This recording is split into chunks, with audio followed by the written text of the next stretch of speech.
కాకినాడ జిల్లా రామచంద్రపురంలో తెలుగుదేశం పార్టీ జాతీయ ప్రధాన కార్యదర్శి రాష్ట్ర ఐటీ విద్యాశాఖ మంత్రి నారా లోకేష్ జన్మదిన వేడుకలు వినూత్న రీతిలో జరిపారు. నియోజకవర్గ ప్రజలు రాష్ట్ర కార్మిక శాఖ మంత్రి వాసంశెట్టి సుభాష్ ఆధ్వర్యంలో 42 అడుగుల ఎత్తున భారీగా ఏర్పాటు చేసిన నారా లోకేష్ కటౌట్ కు హారతలు పట్టి పూలవర్షం కురిపించారు.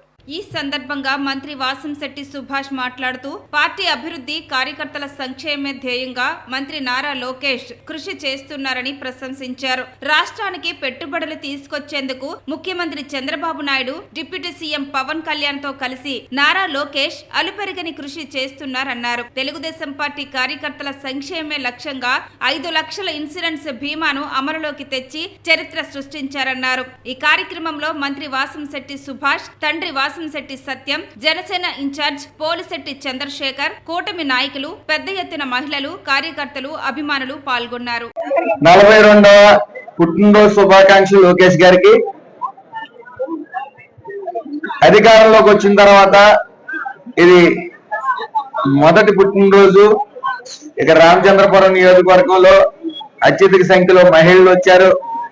మరి గతంలో అవాక్కులు చవాక్కులు పేర్ల ప్రతిపక్షం అవి ఇవి అని పేర్లేరు. వాళ్ళందరికీ కూడా ఆయన అభివృద్ధి, పెట్టుబడులు తీసుకురావడంలో ఆయన ఏంటనేది లోకేష్ గారు, అలాగే ఈ యొక్క స్కూళ్ళల్లో, కాలేజీల్లో, ప్రత్యేకంగా ఇంటర్ కాలేజీల్లో భోజనాలు ఏర్పాటు చేయడం కానీ, అలాగే పెట్టుబడులు తీసుకురావడం విషయంలో కానీ ఈ 7 నెలల్లో ప్రతి డిపార్ట్మెంట్ మీద ఆయనకి ఎంత పట్టుంది, అదే విధంగా ఆయన అవగాహన ఎంత ఉంది అనేది ప్రత్యర్థులకు చూపించి అన్ని నోళ్లు మూయించడం జరిగింది. ఇలాగే ఈ పరిపాలన నారా చంద్రబాబు నాయుడు గారు, పవన్ కళ్యాణ్ గారు, లోకేష్ గారి ఆధ్వర్యంలో ఈ పరిపాలన ఇది మంచి ప్రభుత్వం అని అందరి చేత అనిపించుకుంటా ఉన్నారు. కేవలం విమర్శలకు తావివ్వకుండా, ప్రతిపక్షాన్ని విమర్శలు చేయడం మానేసి అభివృద్ధి మీదే దృష్టి సారించి శాబాష్ అనిపించుకున్నారు. అందరి చేత ఇది మంచి ప్రభుత్వం అనిపించుకున్నారు.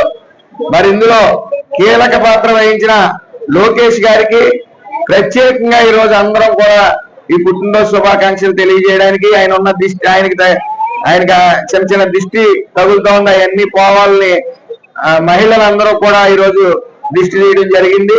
అలాగే ఇలాంటి పుట్టినరోజులు మరెన్నో జరుపుకోవాలని, ఆంధ్ర రాష్ట్రాన్ని సువర్ణ ఆంధ్రప్రదేశ్ గా తీర్చిదిద్దుతారనే నమ్మకం ప్రతి ఒక్కరిలోనే ఉంది.